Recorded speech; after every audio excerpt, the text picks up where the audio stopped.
Tardes, ¿cómo están? Estamos acá en las clases de los martes. Yo lo voy a estar acompañando al profesor Luis María, pero sí queríamos pautar, ¿sí?, ciertas reglas, porque es la primera clase en donde hemos elegido, para un mayor intercambio con ustedes y al ser en vivo en la clase, aprovechar sus comentarios y aprovechar las dudas y aprovechar también sus puntos de vista sobre los textos que tenemos para hoy, que es el texto de Quijano y el texto de Dussel. Estamos en la unidad 4, para los que recién llegan. Esta clase, para quienes no han podido participar, va a estar subida a nuestro canal de YouTube de la cátedra. Y lo que pretendíamos con el profesor Luis María es charlar con ustedes, que sea un espacio ameno. No hay muchas oportunidades en esta modalidad virtual para estar interactuando con los estudiantes, es solamente a través del aula virtual. Entonces, aprovechemos de la mejor forma este espacio. Por eso le vamos a pedir, mientras el docente esté explicando algo del texto, ¿sí?, que hemos pretendido de que hoy se les brinden herramientas, además de la clase que ustedes ya tienen grabadas y además de la clase o de las actividades que puedan hacer al interior de cada una de las comisiones, brindarle algunas herramientas que tienen que ver con la lectura, con la comprensión. Los textos son complejos, hacen referencias a otros textos que todavía puede ser que no hayan leído, ¿sí? Entonces, por eso hemos decidido que no sea la clase transmitida por YouTube como lo veníamos haciendo, y sí aprovechar este espacio. Pueden utilizar el chat y también en un momento se va a abrir, ¿sí?, la posibilidad de que ustedes puedan habilitar sus micrófonos y hacer las preguntas correspondientes o ir respondiendo algunos interrogantes que hemos planteado acá con el profesor y le vamos a plantear en relación al contenido de esta unidad. Todas las cuestiones administrativas que tienen que ver con la fecha de parciales y todo lo demás, no vamos a hablar de eso porque eso está en el aula virtual, se ha dicho en la primera clase, lo pueden chequear también en las clases que ya están grabadas, en la primera clase inaugural o en el aula virtual, así que solamente aquí estamos para hablar del contenido de la unidad 4 de eurocentrismo, ¿sí? Cualquier duda que tengan con el manejo del Zoom nos hacen saber, y sí les pedimos que durante la exposición o durante la primera parte, ¿sí?, nos podamos escuchar entre todos, inhabiliten su micrófono, ¿sí?, para no contaminar el sonido, que pueden escribir en el chat también, tengan paciencia, yo voy a estar manejando el chat y vamos a tratar de responder a todos los interrogantes que ustedes tienen, y también, ¿por qué no animarse a hacer algunos análisis para quienes hayan leído el texto o para quienes sugieran, ¿sí?, algún método de estudio, algo que ustedes quieran compartir con sus compañeros? Eso no hay problema, pero sí circunscribirnos a esto. Si quieren tener la cámara encendida o apagada, eso yo se los dejo para que ustedes lo decidan, pero el que va a permanecer en esta reunión, sí, por favor, que nos escuchemos entre todos, porque les cuento que hay 270 personas más o menos conectadas, ¿sí? Así que los dejo con el profe Luis María.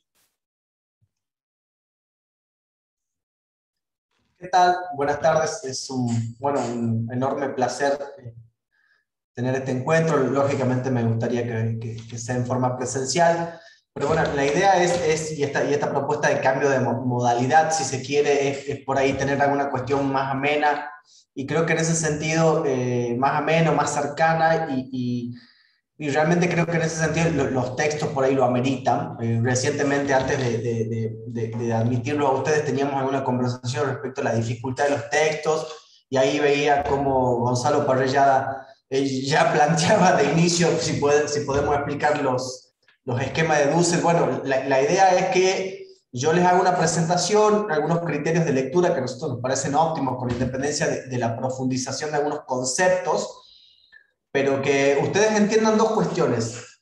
¿Cómo esquematizar este texto? ¿Cómo debe ser leído estos textos en forma esquemática? Porque si no, verdaderamente van a estar en un embrollo, y ahí asumimos nosotros la responsabilidad que nos cabe en relación a la dificultad, pero sobre todo y ya adentrándome en la clase, en que ustedes vengan a comprender por qué esto aparece acá. Es decir, por qué esta unidad 4 de teoría del Estado viene a poner como en tela de juicio todo lo que ustedes van a estudiar en las próximas unidades. Es como una cosa medio caprichosa de nosotros, medio espasmódica de nosotros. ¿Y por qué nosotros le decimos o le generamos un abordaje a textos que ponen en crisis lo que ustedes van a estudiar en la unidad 5 y en las sucesivas? Y ahí yo me permito tomarme unos minutos y hacer una explicación que, si bien la tienen parcialmente en los videos de Fernando que van a estar subidos al aula, es importante que ustedes comprendan algunas cuestiones. Las primeras unidades de la materia tienen o discurren en cuestiones metodológicas, después tiene que ver con los elementos de Estado, digamos, aspectos bastante tradicionales. Pero lo cierto es que a partir de la unidad 4 y en adelante nosotros entramos en un esquema de lo que podemos considerar o entender como historia del pensamiento filosófico. Digamos, de decir, ¿qué se dijo a lo largo de la historia respecto del Estado y su organización, o sus modalidades de organización?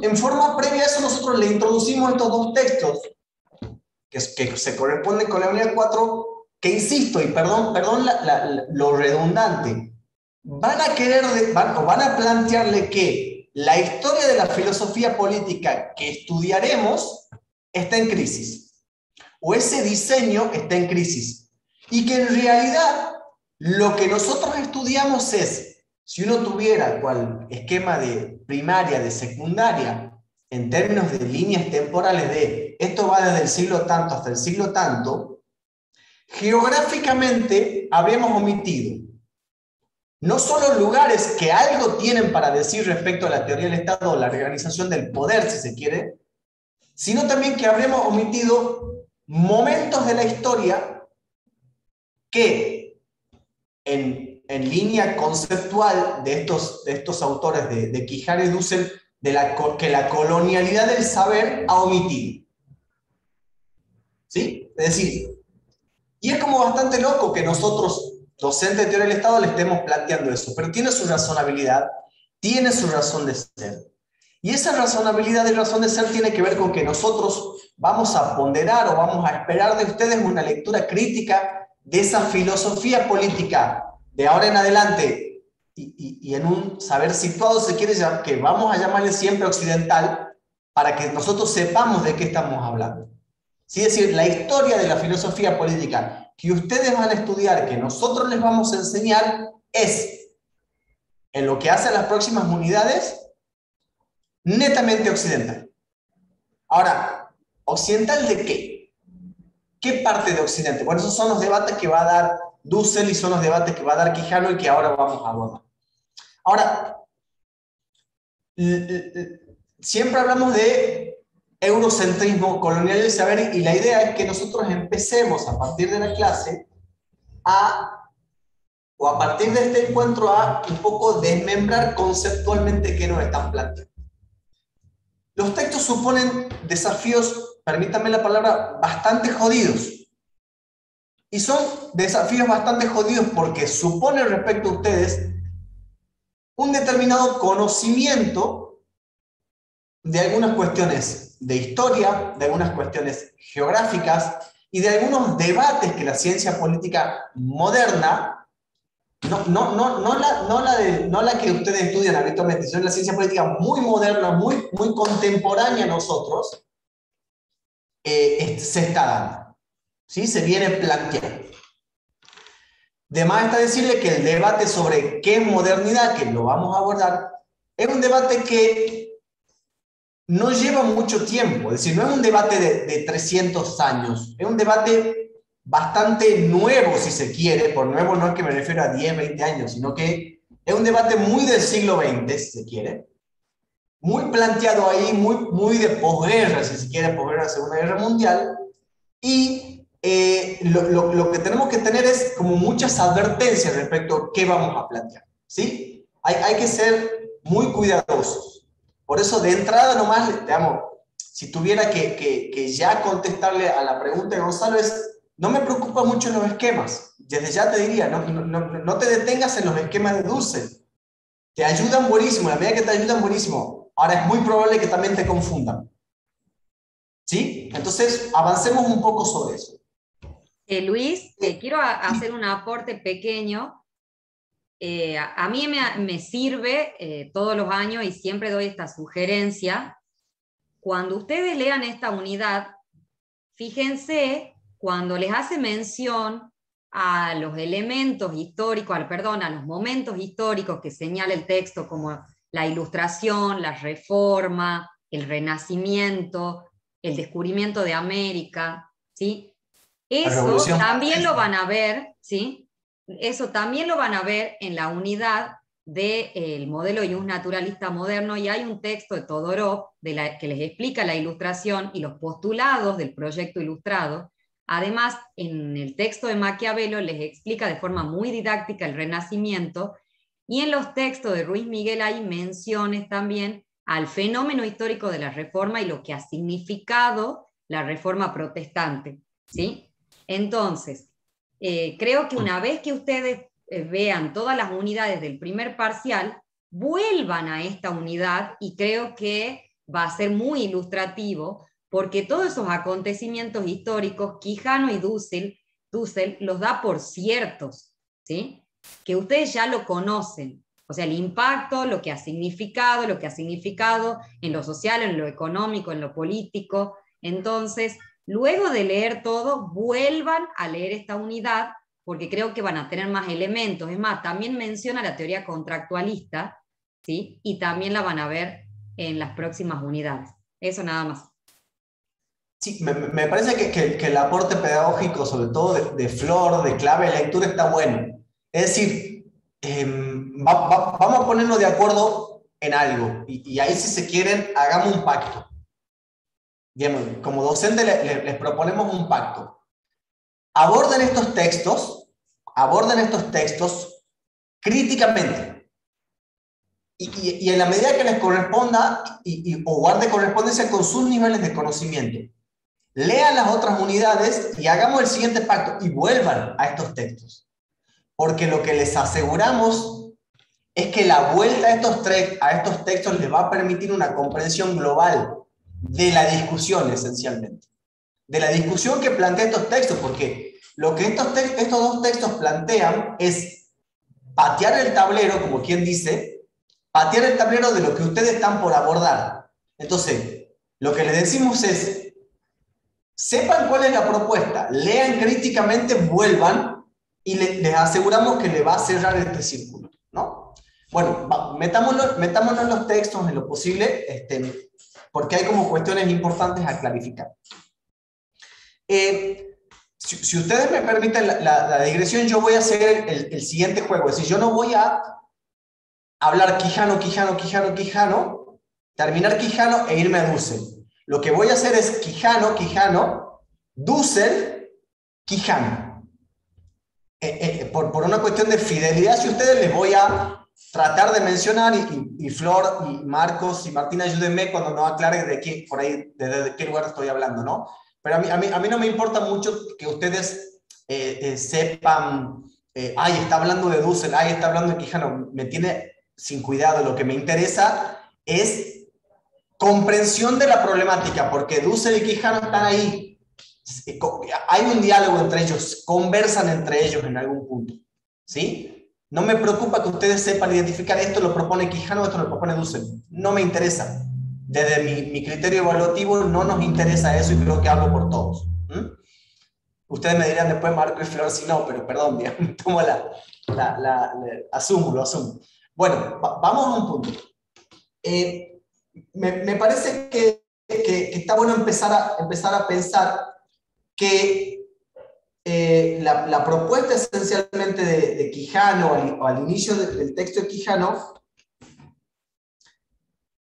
es la de generar algún tipo de revisión respecto de lo que América y ese mal denominado descubrimiento de América ha generado o generó en lo que él después va a llamar orden mundial o nuevo orden mundial. ¿Sí? Es decir, como el descubrimiento de América como suceso histórico, ¿qué generó? Pero ¿qué generó no los fines exclusivamente de la historia que nos relataron en nuestra educación primaria y secundaria, sino qué generó América, la aparición de América en ese nuevo orden mundial, a los fines de comprender críticamente las actuales nociones de lo que Quijano va a considerar desigualdad, ¿sí? O condiciones de disparidad, o condiciones de, mirando críticamente la modernidad como lo hace Quijano, de la modernidad paradójica, esta modernidad que no puede cumplir sus cometidos. Lo cierto es que Quijano se introduce ahí y va a sostener que, permítanme la aseveración, descubrimiento de América, o América y nuevo patrón de orden mundial, como él lo titula, para que ustedes se ubiquen en el texto, ha generado, según la mirada de Quijano, dos cuestiones esenciales. Una es una especie de clasificación. Esa clasificación tiene que ver con una codificación, si se quiere, una codificación adjetivante, si se quiere, digamos desde el adjetivo peyorativo, entre lo que ha denominado conquistadores y conquistados. Es decir, y si nos ponemos en un lugar, ¿no? La conquista de América, el descubrimiento de América, ha generado pensar lo situacional desde un término que es generador o condicionante de una desigualdad hacia el futuro. Esto es, yo soy el conquistador, vos sos el conquistado. Y ahí, en ese momento, es decir, en el 1492, es donde se empieza a pergeniar, va a sostener Quijano, la idea de raza. Cuando yo sostengo que alguien es conquistador y alguien es conquistado, no solo estoy usando el conquistado en términos de lo que el suceso histórico generó, sino que lo que va a plantear Quijano es, hay algo que subyace en llamarle conquistado a alguien. ¿Conquistado de qué? ¿Conquistado respecto de qué? Se preguntaría. ¿Cuándo yo estoy conquistado? Fíjense, piensen si no en el amor, digamos, me ha conquistado o he conquistado a alguien. ¿Qué supone? Hegel, para explicar el amo y el esclavo, dirá que el que ama más, o sea, el conquistado, es el débil de la relación. Pero piensen acá cómo se plantea esta díada, ese dualismo, conquistador-conquistado. Ustedes rápidamente, pensando en la lógica de poder, me contestarán, ¿quién está en una condición más favorable entre conquistador y conquistado? La respuesta se impone. El conquistado, en una relación de poder, claramente estará en inferioridad. Y lo que sostiene ahí Quijano es decir, al pensarse en esos términos, al pensarse en los términos de descubrimiento de América, de conquista de América, se establece una categorización en términos de raza. Es la idea de raza. Vos sos la raza conquistada, yo soy el conquistador. Y eso supone, per se, naturalmente, insisto, desde la mirada del conquistador, una situación de desigualdad que no se va a superar. Primera denuncia de Quijano. No se va a superar. Perdón, voy a cerrar el chat a mi visión porque por ahí me distrae, ¿no? Disculpe. Vos, Flor, lo vas siguiendo, ¿sí? Sí, ahí está muy bien lo que van diciendo. El conquistador dice estar en una situación de superioridad, mientras que el conquistado está en una situación de inferioridad. Otros hablan eurocentrismo, lo tiene a Europa como centro, y luego se va a mirar a América. Vamos a avanzar ahí sobre eso. O sea, esos comentarios van haciendo, pero sí, me parece que después lo vemos a todos juntos, pero yo lo voy siguiendo, Luis. Gracias. No, lo que a mí por ahí yo leía y me confundía. Bien, entonces, lo que va sucediendo ahí es que ese primer momento digamos, el 1492, llamémosle, digamos, siguiendo críticamente el descubrimiento o el mal llamado descubrimiento de América o conquista de América, genera esa primera categoría. Esa primera categoría impone la idea de raza. Y como impone la idea de raza, la impone como un elemento constitutivo, como un elemento fundante de esas relaciones de dominación. La idea de raza es lo que funda la idea de dominación. Y eso no va a desaparecer. No va a desaparecer. De este modo, digamos, el descubrimiento de América impone una clasificación de la población. O sos conquistador o sos conquistado. ¿Sí? El otro proceso histórico, para entender ese nuevo patrón de poder, tiene que ver con lo que va a llamar Quijano la articulación de la forma de control del trabajo, de los recursos y de los productos. Es decir, en el mercado mundial. Y ahí, insisto, les va a aparecer a ustedes en el texto la palabra capitalismo.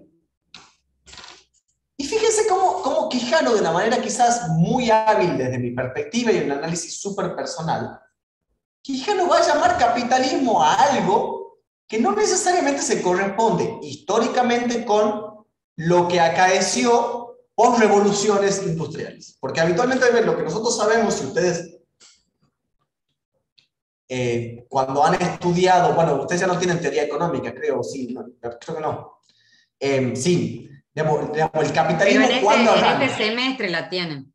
Claro, bueno, ¿cuándo arranca el capitalismo? Ustedes rápidamente dirán, bueno, las revoluciones industriales generan la producción en masa. Bueno, fíjese que Quijano dice, che, el problema empezó antes, porque ese capitalismo de la revolución industrial es otro capitalismo.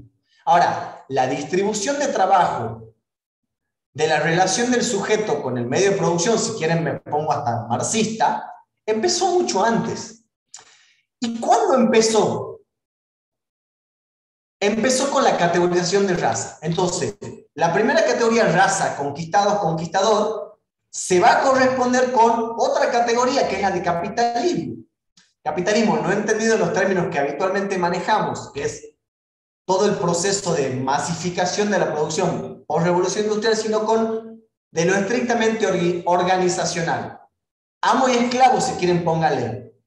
¿Sí? Que lo otro van a llamar mercantilismo, feudalismo. Bueno, Quijano ahí no le llama feudalismo, le llama distribución del trabajo, relaciones de trabajo, de los recursos, de lo producido en torno al capital. Como para empezar a pensar, porque eso también es materia de clasificación dualista. O amo o esclavo. O conquistador o conquistado. ¿Sí? Volvamos al concepto de raza.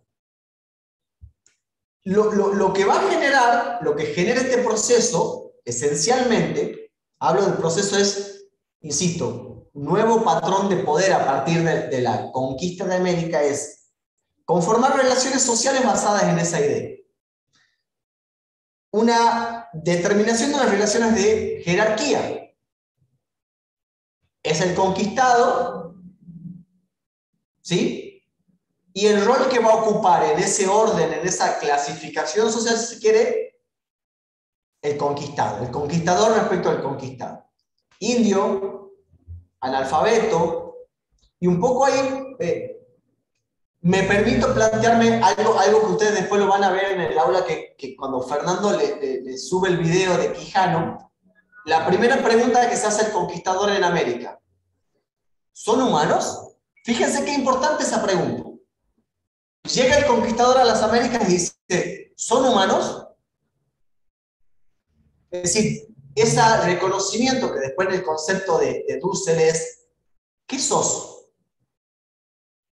No te reconozco como tal. Niego la alteridad, aparecerá después en el concepto. La primera pregunta es, ¿sos humano? Dudo. Categorizo, raza. Conquistador, conquistado. Voy a ser muy insistente con esas palabras. Y ese instrumento de clasificación social básico, digamos, de la población, hace referencia, lamentablemente, como a criterios biológicos que o criterios casi naturales, que van a justificar una distribución de las relaciones de estas personas con el capital. Hay como una creencia ficticia, va a denunciar después Quijano en su segunda denuncia, una creencia ficticia de que está bien la clasificación, como una especie de ser humano de segunda categoría, pongámosle. Sos un ser humano, pero mi relación con vos es la de inferioridad, la de conquistar, la de esclavo, la de bárbaro, la de... y sigue, y sigue, y sigue. Fíjense también cómo esa clasificación va a empezar a traer otras cuestiones.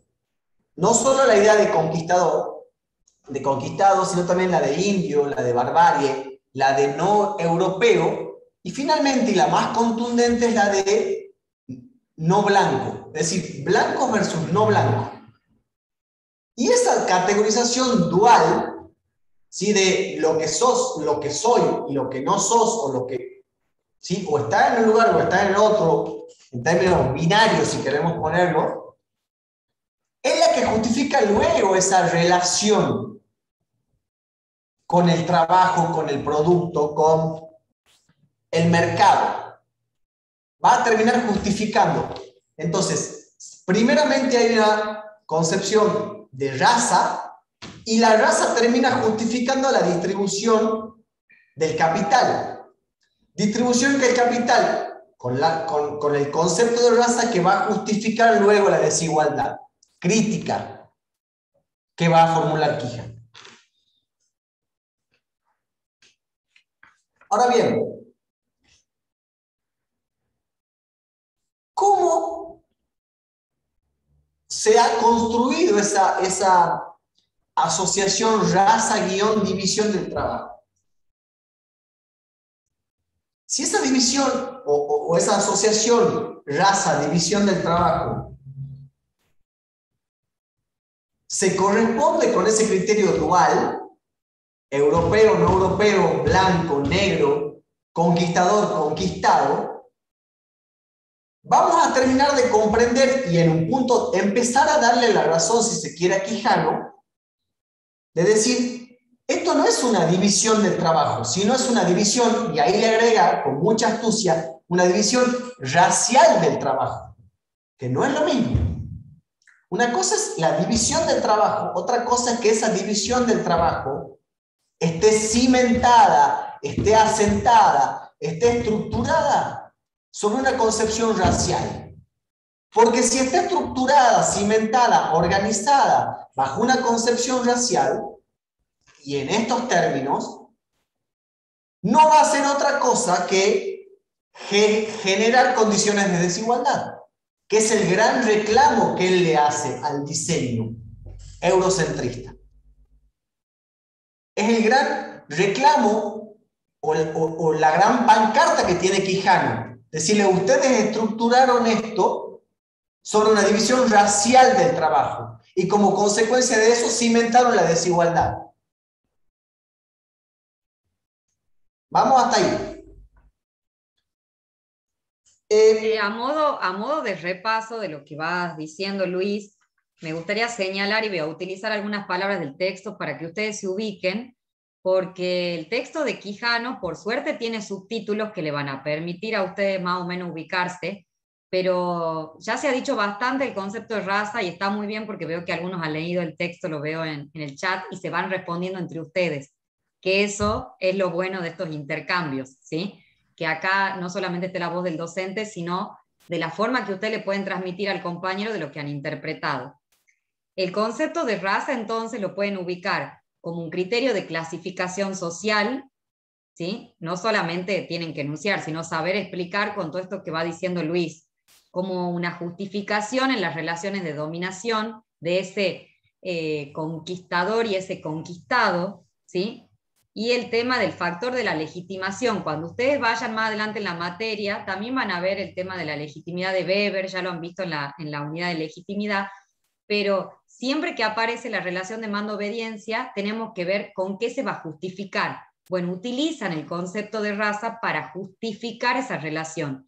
Y ahí sí pueden poner ahí con resaltador un guiño hacia la unidad de género que van a ver después, porque ese concepto de raza sirve para crear una nueva división del trabajo, justificada en la raza, o una división racial del trabajo. Y cuando vean género van a ver que esa superioridad del varón sobre la mujer ha servido para la distribución sexual del trabajo, ¿sí?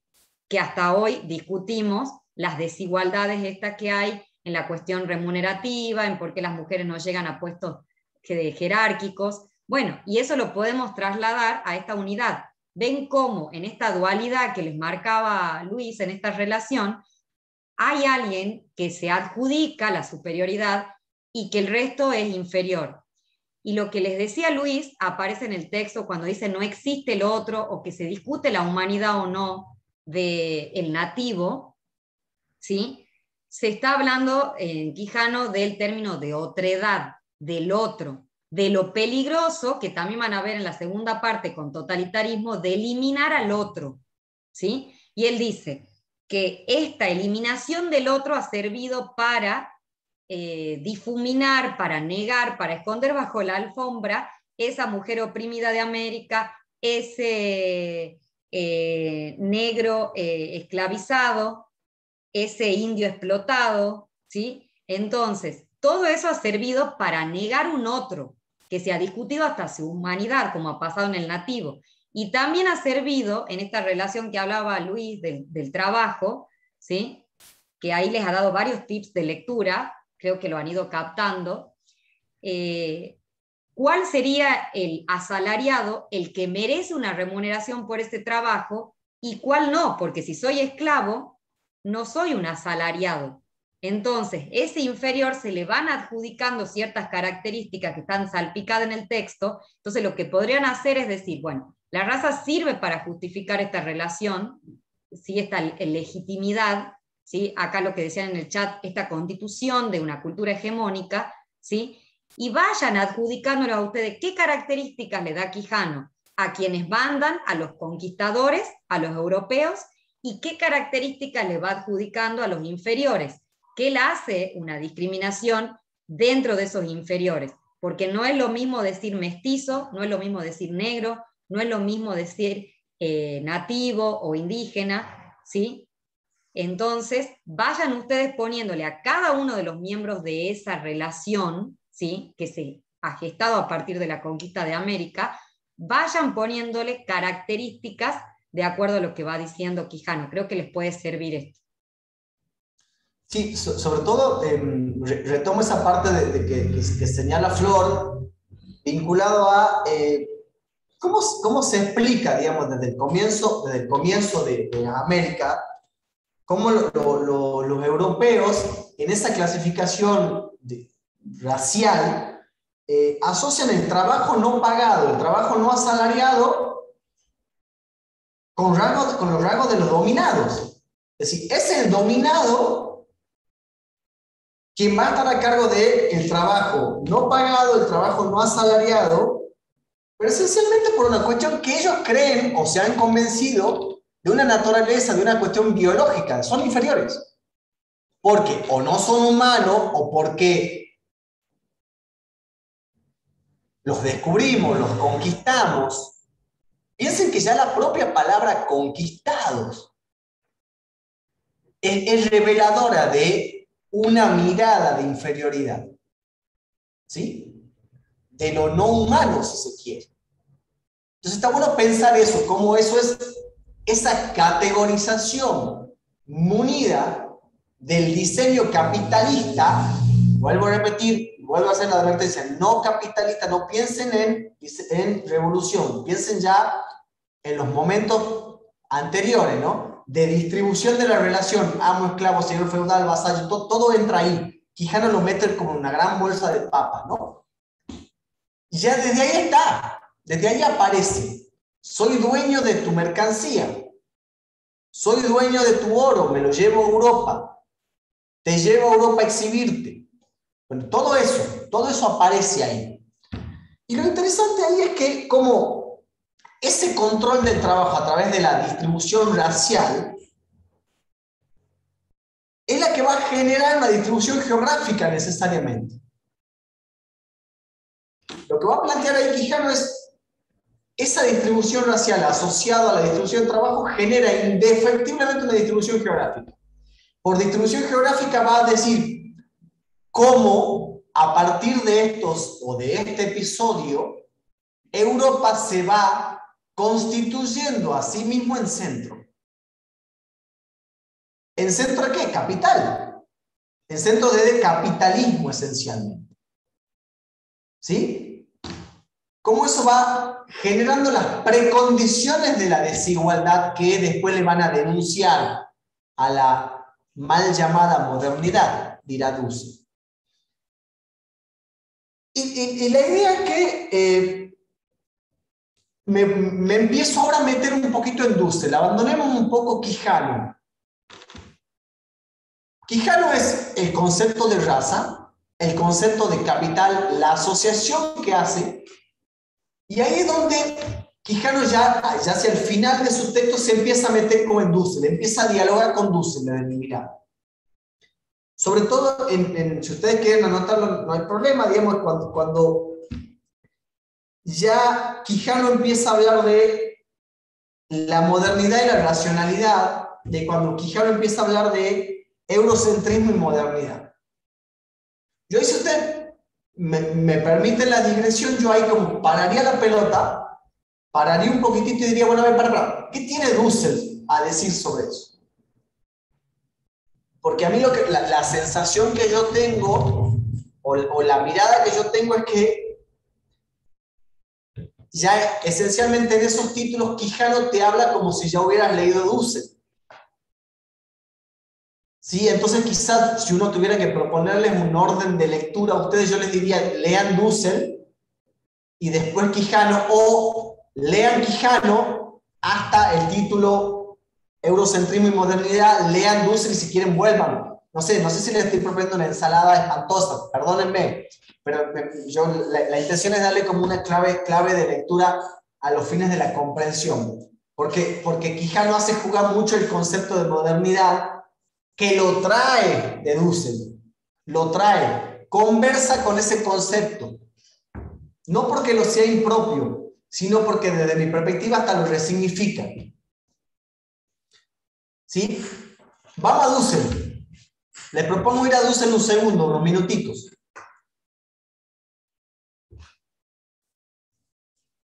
Dussel, lo que te va a proponer Dussel ahí es discutir modernidad. Discutamos modernidad. Lo que te plantea Dussel es, si ustedes me permiten el interrogatorio, ¿cuál es la modernidad? ¿A dónde arranca la modernidad? Digamos, para alguien que hace historia del arte, la modernidad será el barroco.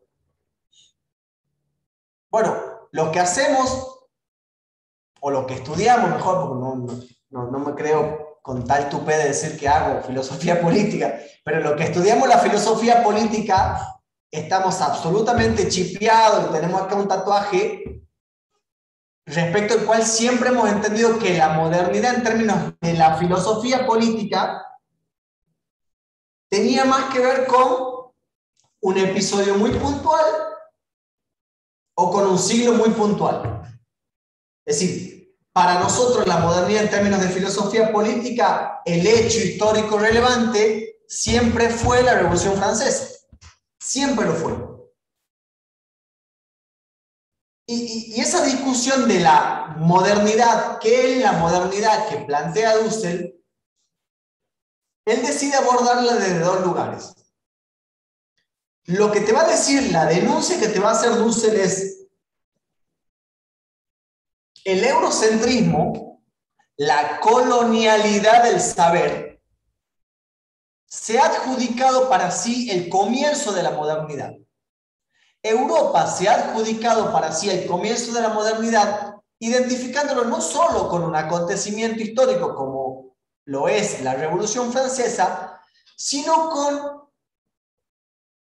como si fuera que, y ahí me pongo en términos ya quizás adentrándome en lo que ustedes después van a ver de contractual, como si fuera que ese acontecimiento histórico, o como si fuera que la modernidad como acontecimiento histórico no es otra cosa que un esfuerzo de la razón. Y ahí vuelvo a Flor. Flor les dijo, la Reforma Protestante, la Ilustración, la Revolución Francesa. Son esfuerzos de la razón. Y los europeos han llamado a ese esfuerzo de la razón modernidad. Ahora, y piensen, un texto que creo que ya no está, me parece, piensen ustedes en Immanuel Kant, que tenía un texto que se llamaba, muy precioso de mi mirada, se llamaba ¿qué es la ilustración? En ese texto él desarrolla un concepto de que la ilustración era la mayoría de edad del hombre, es decir, el hombre, ustedes saben que el hombre va, a la medida que se va haciendo más grande, teniendo mayores capacidades cognitivas.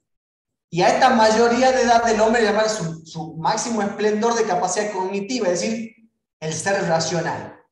Esa preeminencia de la razón sobre el otro comportamiento. Fíjense qué importante acá.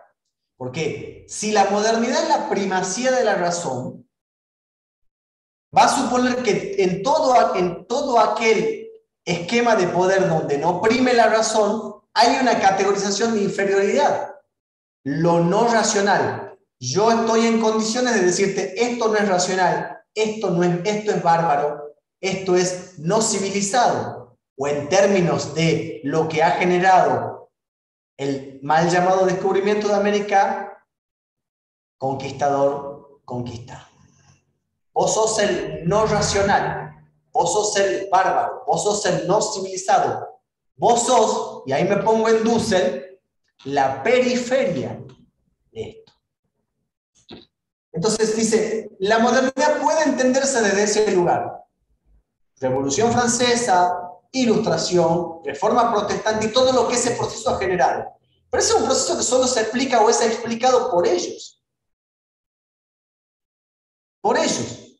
Y bajo una mirada del mito de la modernidad va a adjetivar Dussel. Dussel le va a llamar a esa mirada o a esa construcción conceptual de la modernidad el mito de la modernidad. Porque ¿qué le va a decir? Y ahí me meto en la segunda mirada de la modernidad. Lo que le va a sostener Dussel es que esa mirada o que esa construcción del concepto modernidad es miope. Está cegada. Y que en realidad está constituida sobre otras bases. Y ahí Dussel es súper técnico y les dice, miren, es mentira, es falso que puede pensarse esto en términos lineales. ¿Qué es pensarse esto en términos lineales? Y que ustedes europeos son la línea de continuidad entre Grecia, Roma, Europa. Es mentira, eso no es cierto. Grecia estaba en un lugar, Roma estaba en otro lugar, y ustedes eran periferia. Ustedes eran los bárbaros respecto de Grecia y Roma, no son los herederos naturales. Es mentira eso.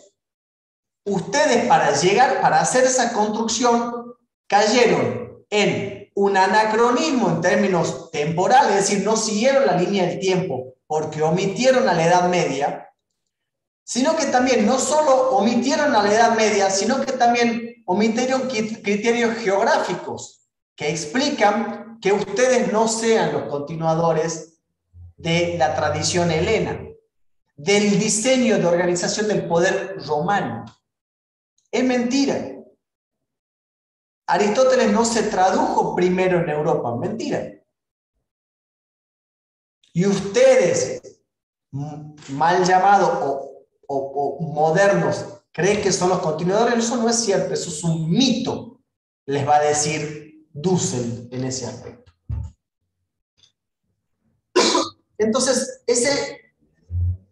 lo que les va a plantear ahí Dussel es que el Renacimiento En el Renacimiento comienza la fusión entre, para lo que después van a llamar la Europa occidental, que va a dar lugar a esa mal llamada modernidad, donde la tradición helenística, la tradición romana, más el cristianismo, se subsumen en la creación de esa falsa ecuación de pensar que esa es la ideología eurocentrista. Porque, a ver, la ideología eurocentrista, traducida en esa mirada de la modernidad, donde se da el auge de la razón, es una mirada atemporal, ahistórica y que omite, solo para construir un mito de eurocentrismo, de orden europeo.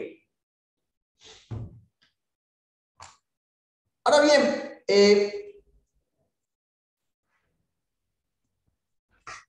lo que les va a plantear Dussel ahí es, ¿cómo hago yo para convivir armónicamente con ese mito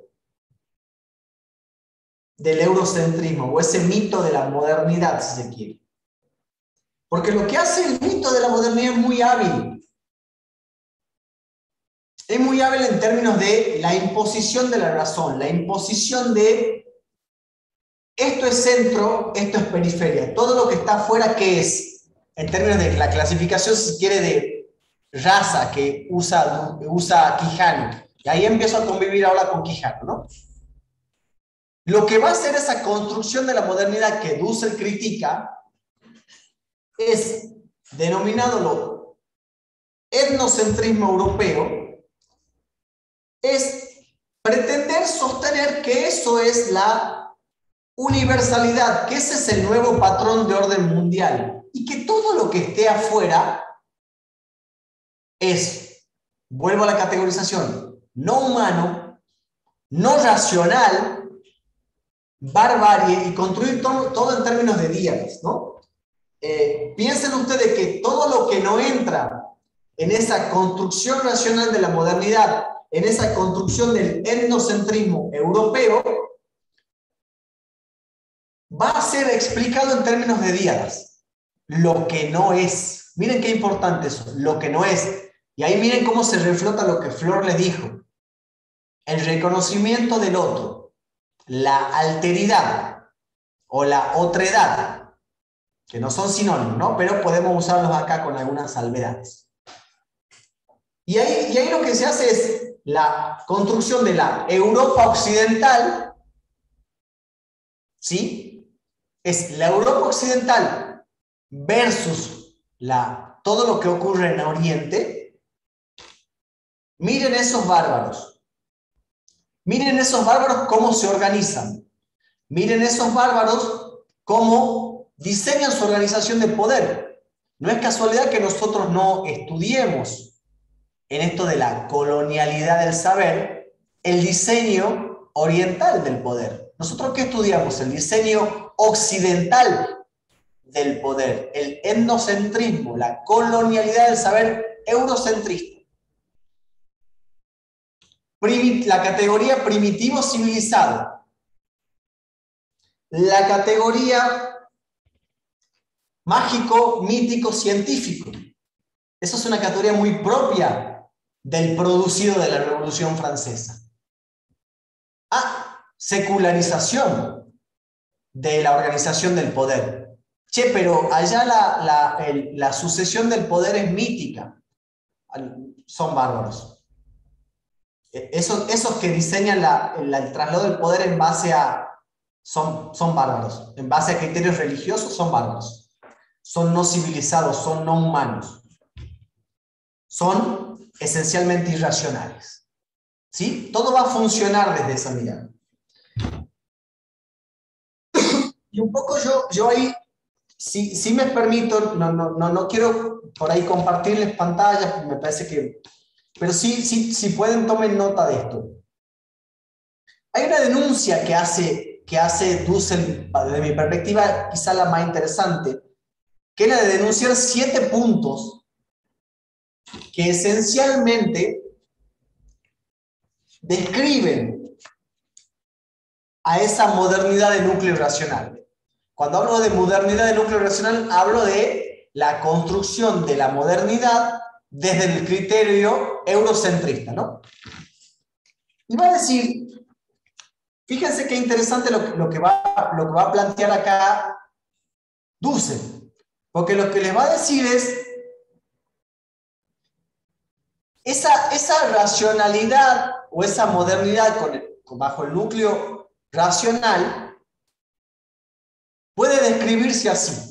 Si quieren después tomar notas, eso está en la página 49 del texto de Dussel.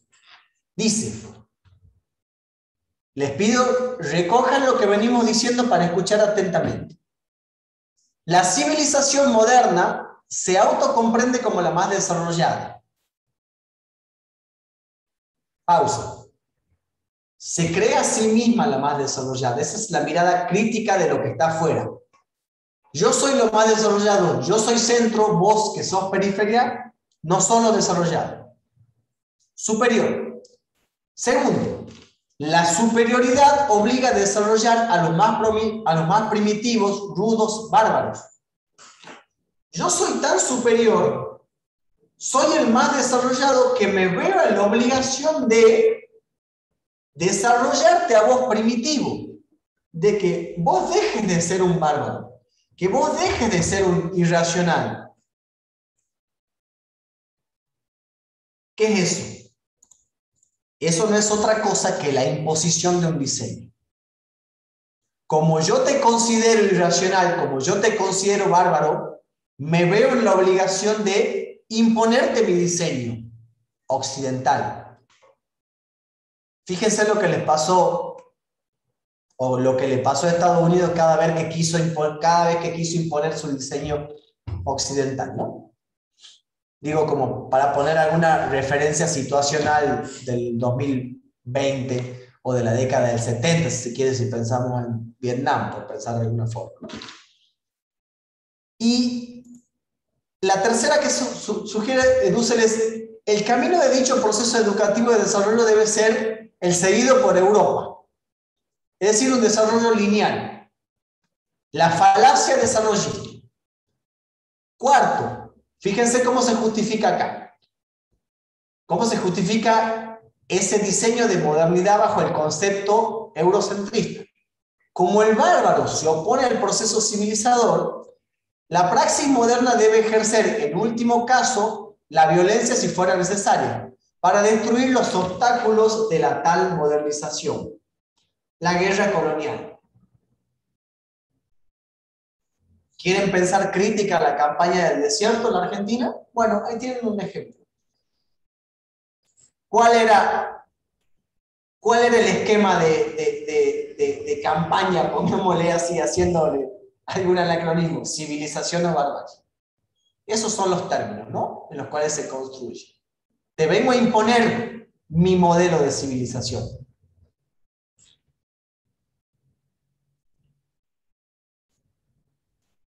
Esta dominación produce víctimas, violencia que es interpretada como un acto inevitable, y con el sentido cuasi ritual de sacrificio. Sexta, para el moderno, el bárbaro tiene la culpa al oponerse al proceso civilizador que permite a la modernidad presentarse no solo como inocente, sino como emancipadora de esa culpa. Ya volvemos sobre eso. Pero tomen acá algo. La modernidad es inocente. Tómenlo a eso, ¿no? Porque vamos a volver mucho sobre ese concepto para explicar finalmente a Dussel con su concepto de transmodernidad.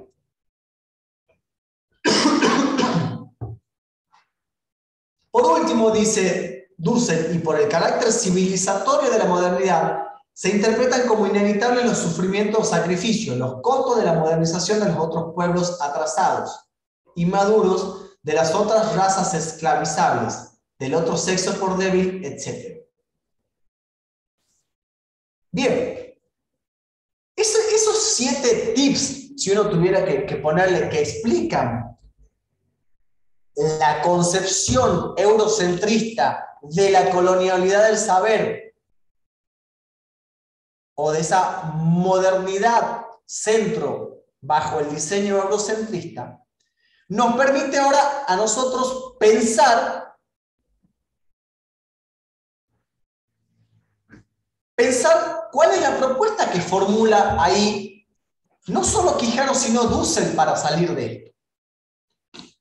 Y ahí yo me permito cerrar 2 o 3 cuestiones de Dussel y centrarme en Quijano.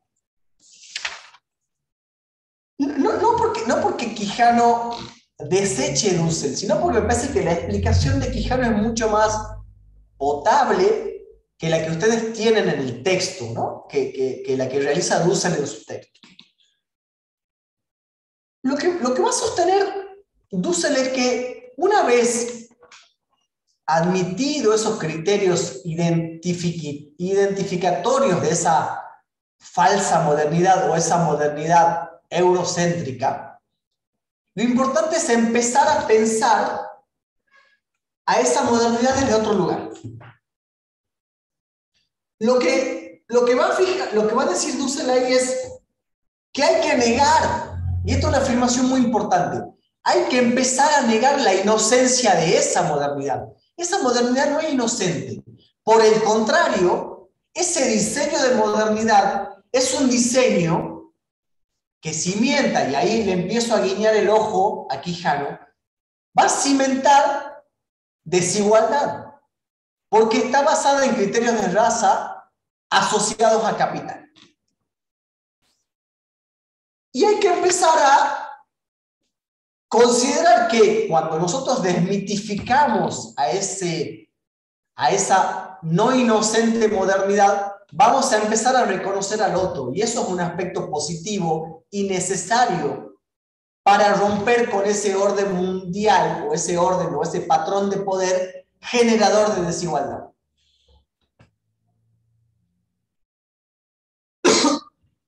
Y ahí empieza a deslizar el concepto de transmodernidad que ustedes me van a retar, Marco, Flor, Martín, no sé quién más está, pero que yo creo que han elegido un nombre espantoso, ¿no? Y hablo por Quijano y por Dussel de ego individual diferenciado. Es horrendo.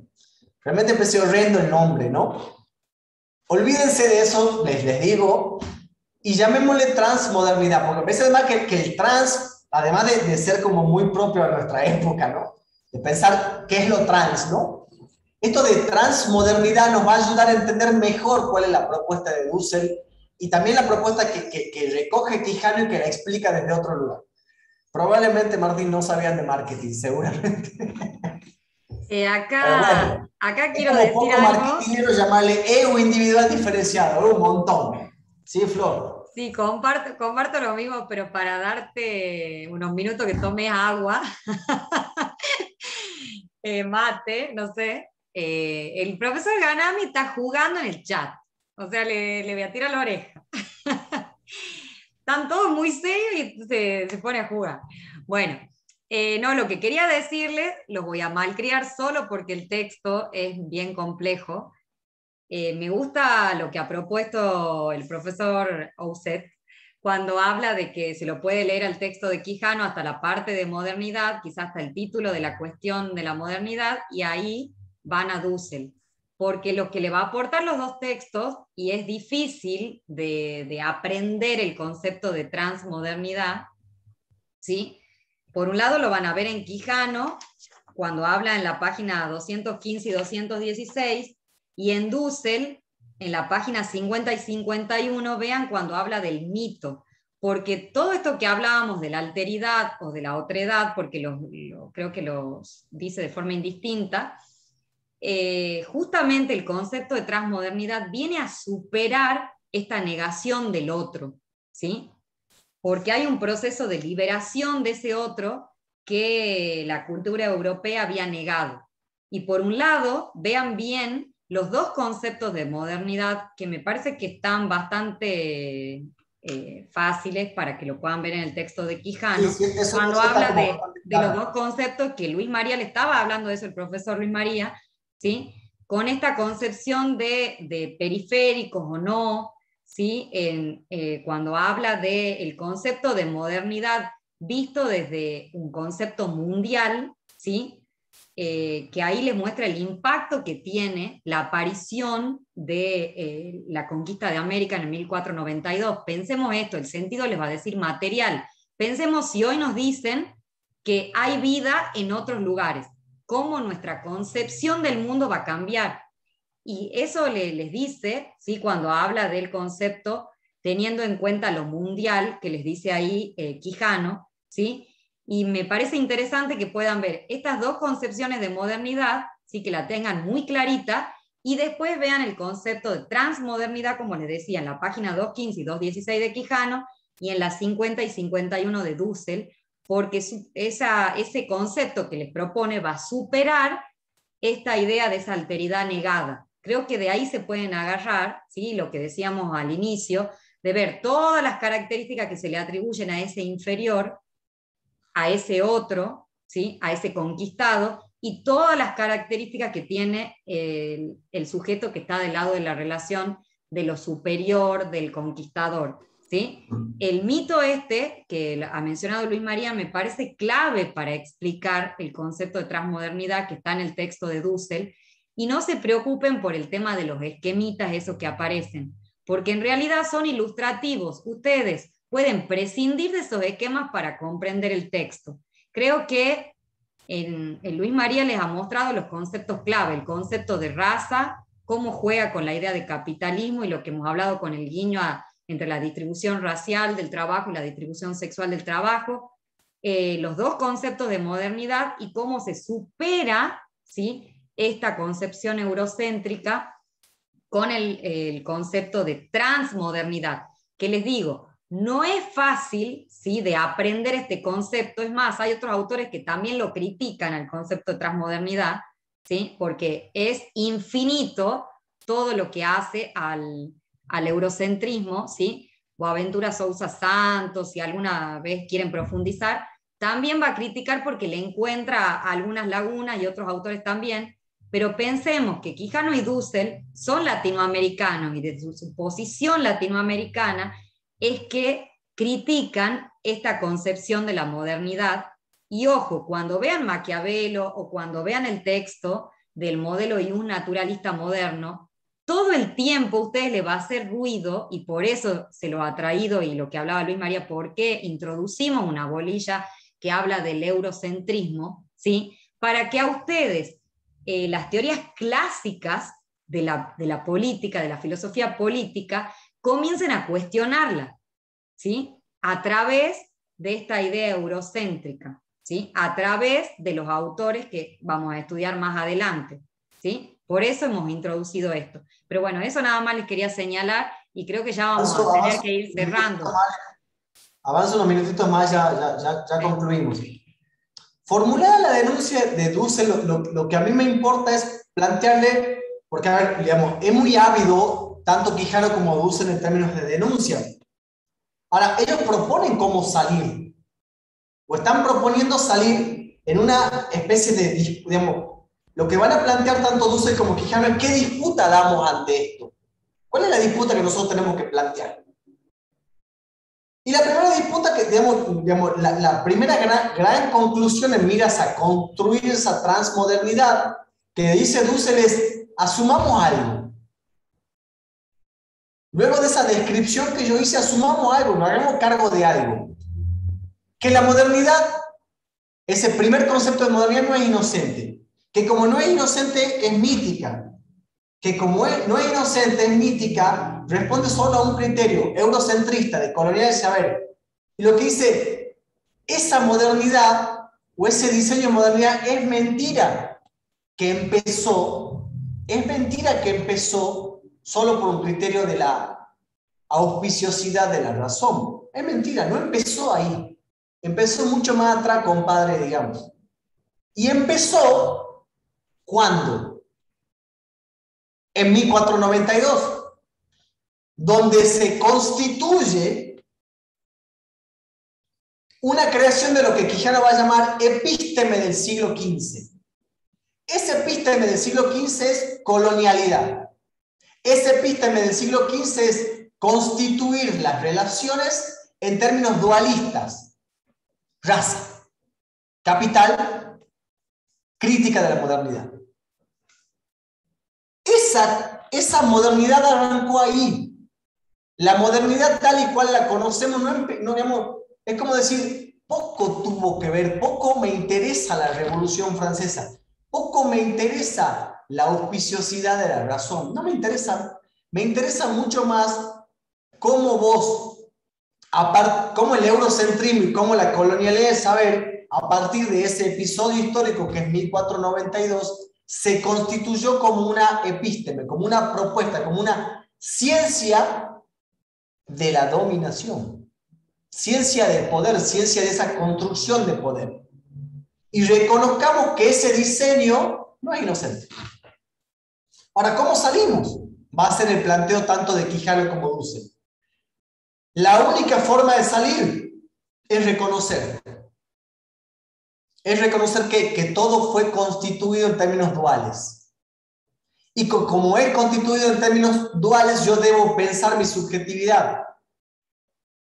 Debo pensar la otredad, debo pensar la alteridad. Si está puesto en términos duales, es que estoy negando algo. Por eso ahí, en el video de Quijano, Quijano se hace una pregunta y dice, ¿qué hacemos? ¿Qué hay que hacer? Y dice, ¿cómo debemos, asumida esta crítica, dice, ¿cómo debemos organizar nuestra subjetividad? Porque debemos dejar de pensar en términos duales. No sirve pensar esto en términos duales. Hagámonos cargo que pensar esto en términos duales supone la exclusión del otro. Y que si supone la exclusión del otro, la modernidad es paradojal. ¿Por qué es paradojal la modernidad? Porque ¿cuál es el presupuesto de la modernidad del 1789? ¿Cuál es la propuesta de la modernidad de la Revolución Francesa? Libertad, igualdad. Y una aparente convivencia armónica entre libertad e igualdad. Lo que te va a plantear Dussel y Quijano es, reconozcamos que esa modernidad que te plantea así, que está victoriosa de libertad e igualdad, se asienta sobre condiciones incompatibles. Porque se asienta sobre condiciones de dualidad. O sos o no sos. O conquistador o conquistado. O racional o no racional. O mítico, religioso o científico. O amo o esclavo. Piensen eso. Entonces, la propuesta de Dussel y Quijano es, pensemos eso. Y una vez que la pensemos, vamos a empezar a atravesar una transmodernidad. ¿Desde qué lugar? Desde la subjetividad, dirá Dussel. Y Quijano te dirá, es necesario dar pelea a la epísteme del siglo XV. ¿Cómo doy pelea a la epísteme del siglo XV? Desmitificando. Desmitificando que esa construcción dual excluye. Desmitificando que esa construcción dual niega al otro como sujeto. Desmitificando que esa modernidad no ha generado otra cosa que condiciones de desigualdad y que por lo tanto es imposible que se garantice libertad e igualdad en un mismo momento. O somos libres o somos iguales. La propuesta de la modernidad, entendida desde la construcción de la dualidad eurocentrista, no es posible. Es mentira. Combatamos desde ahí. ¿Y la combatamos desde dónde? Creando nuevas epístomes, creando nuevas subjetividades que se hagan cargo de esto, que vean a la modernidad críticamente, que vean a la modernidad desde esa construcción mítica. Eso es la propuesta de la descolonialidad del poder. Pensémoslo en esos términos. Ahí se agarran de la mano, desde mi perspectiva, Dussel y Quijano. Ahí van de la mano. Y ahí se toca transmodernidad y la propuesta de Quijano de creemos nuevas epístomes, creemos nueva ciencia que den una explicación a este diseño eurocentrista del poder. Acá, Luis, están diciendo en el chat que muy claro que les sirve, así que te están halagando. Y Lourdes quería tomar la palabra, y Narela, sí les voy a pedir que acotemos los comentarios porque ya estamos medio excedidos en el tiempo, ¿sí? Pero quería saber si estaba Lourdes todavía conectada y después Narela, que querían hablar. Está habilitado, Marcos, el micrófono, ¿verdad? Para que puedan Lo participar. tenemos que habilitar nosotros. Ah, bien. ¿Lourdes Albornoz o Lourdes Mamaní? A ver, ya te digo. Porque se me perdió también el mensaje A de Lourdes Lourdes. Albornoz. Lourdes Ok, Albornoz. Ahí la van a habilitar. Martín. Pero por vamos por favor, partes. Ahí está Lourdes. digan con nombre y apellido, ¿sí? Así las buscamos. Lourdes Albornoz. Ahí va. Bueno, muchas gracias, clarísima la clase. Muchísimas gracias por esa exposición. Y solamente quería, como quien dice, pasar un chivo. Yo pertenezco al pueblo de Aguita, soy de acá de Tucumán, y también estoy en una organización que se llama Tejido de Profesionales Indígenas.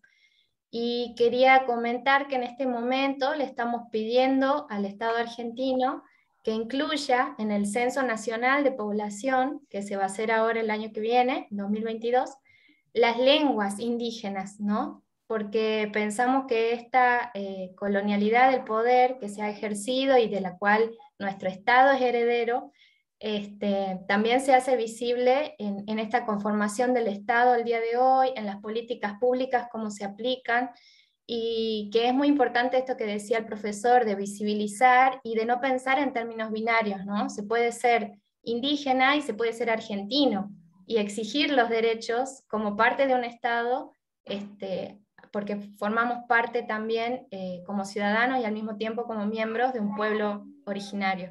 Me pareció también súper claro y muy valorable que se trabaje este tema en una unidad de una materia de primer año.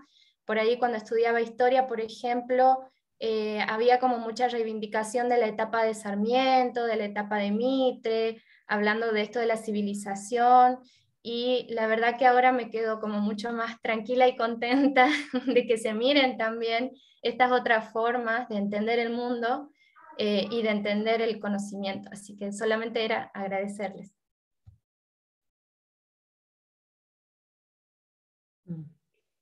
Gracias, Lourdes. Y además lo que has dicho está bueno porque son acciones concretas para modificar una mirada, ¿sí? Muy eurocéntrica, muy europea quizás de algunas políticas públicas, que hoy hay toda una resignificación con eso, así que está bueno tu ejemplo.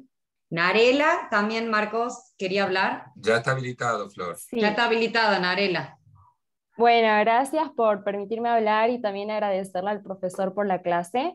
Y bueno, me gustaría como aprovechar esta oportunidad para decir que me parece muy importante, de cierta manera, reivindicar la historia, si se quiere decir, desde el punto de vista de América, porque me parece que más que nada nosotros como profesionales en formación tenemos que tener en cuenta y tener una visión integral de lo que es la realidad histórica de la humanidad, y realmente me parece sustancial de que veamos de que nos permitan también a nosotros acceder a un punto de vista crítico de la modernidad, porque es como decía Lourdes, o sea, en muchas materias, desde la secundaria también mucha reivindicación, por ejemplo, a la conquista de los españoles aquí en Latinoamérica, también por ahí mucho desprestigio a lo que es la historia del país, ¿no? Y me parece muy interesante esto de poder ver la modernidad como algo crítico, porque recuerda que en mi escuela, digamos, como que tenemos una visión muy humanista de las cosas y siempre tenemos como centro la modernidad, pero es la modernidad iniciada en todo esto de la Revolución Francesa, igualdad, fraternidad, todo centrado en Europa, y me parece fantástico poder romper eso y decir, no, o sea, la historia no empieza con Europa, la historia empieza con América, y me encanta esa reivindicación que se hace de nuestros orígenes, de nuestras raíces, y bueno, básicamente eso. Buenísimo. Muchas gracias. Martín, creo que también quería hablar y creo que vamos cerrando. Les pido por favor, Martín, porque ya ¿cuál estamos medio Martín? excedidos. ¿Qué Martín quería hablar? Si me puede poner el apellido en el chat. No, hay un Martincho que vi varias, no figura el apellido, pero me parece que es ese. A ver, ya te digo. El otro Martín que me aparece es Martín Rivas. Bueno, alguien que había dicho quiero la palabra era. Bueno, Sí, pero no lo encuentro en el chat. Si lo puede volver a poner, por favor. sí. Yo, Franco Ariel Maldonado, nada que ver con Martín. Bueno, mala mía, capaz que yo he leído mal. Eh, Franco. está entonces para hablar Franco. Ahí está, listo.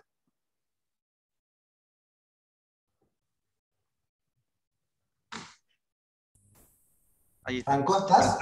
Sí, buenas noches. ¿Cómo estás? Bien, bien. Bueno, todo, la clase maravillosa, me gustó mucho. Ahí enciendo mi cámara para que se pueda ver. Ahí está. Les decía, bueno, está bien porque ustedes lo nombraron bien al otro alumno que quizás había querido hablar. A último momento quise aprovechar que no se presentó él y se me aporte. Muy claro en los conceptos y como para hacer un aporte en esto de la transmodernidad, es lo que le posibilitó a los nuevos escritores visibilizar la invisibilización de ese otro. Hay un texto de Jorge Luis Borges donde habla de la Fundación Mítica de Buenos Aires y donde se ve claramente cómo fue ese proceso de invisibilización. Lo marco para quienes lo deseen leer, es como un anexo a esto que venimos hablando de la transmodernidad. No lo leo porque es muy largo y bueno, estamos muy cortos de tiempo. Así es que muchísimas gracias. Gracias, Franco. Está bueno. Si querés, después lo podés poner en el foro de consulta, en la comisión en la que vos pertenezcas y nosotros lo replicamos. ¿Sí? Debe estar en internet de todas formas. Hay una chica que levantó la mano, Parra García, que 075, que le hemos habilitado.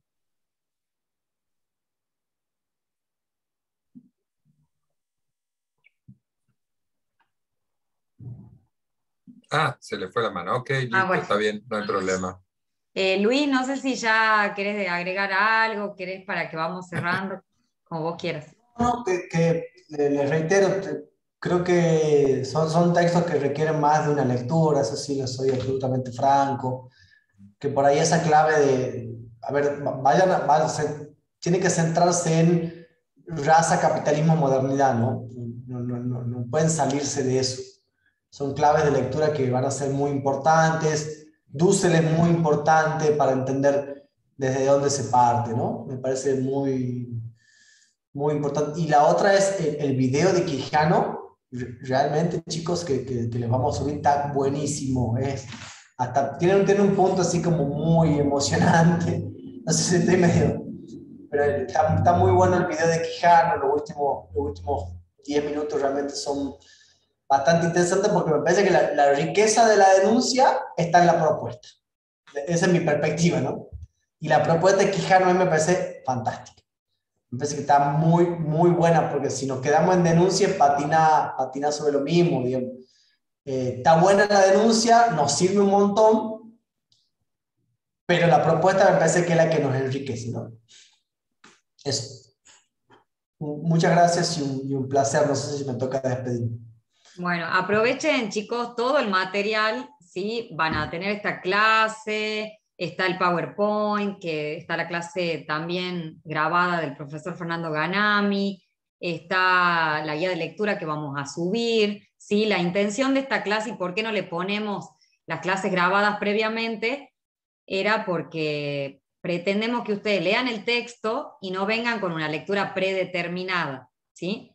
Pero ahí Lilia dice, ¿por qué no suben, decía al inicio de la clase, aunque sea la guía de lectura antes? Eso ya lo vamos a reevaluar y por eso son buenos estos encuentros que ante la masividad por ahí son difíciles, ¿sí? Pero cuando hemos visto la cantidad de personas que se conectaban, hemos decidido este espacio para que sea mucho más rico el intercambio. Así que les agradezco un montón Y buenísimo, Luis, te llevaba un montón de halagos de la clase de hoy. Gracias a Marco por el aspecto técnico y a todos los docentes de la cátedra que hoy han estado acá, porque todo suma y pueden estar atentos a los comentarios del chat, a lo que haya que agregar, así que muchas gracias a todos y a ustedes, por supuesto. Muchas gracias, que anden muy bien. Gusto poder acompañarlos, los felicito a los compañeros que han dado la clase, que ha sido muy, muy buena, la verdad. Muy Gran buena la conducción, clase, gran. los felicito, muchachos. Gracias, Guillo, gracias, Marcos. Gracias, Fer, gracias, Flor. Estamos bien. Que anden bien, un placer, a su disposición. Chao, chicos, nos vemos. Chao. Flor, ¿nos quedamos? Chao. Sí, no, ya nos vayamos. Chao.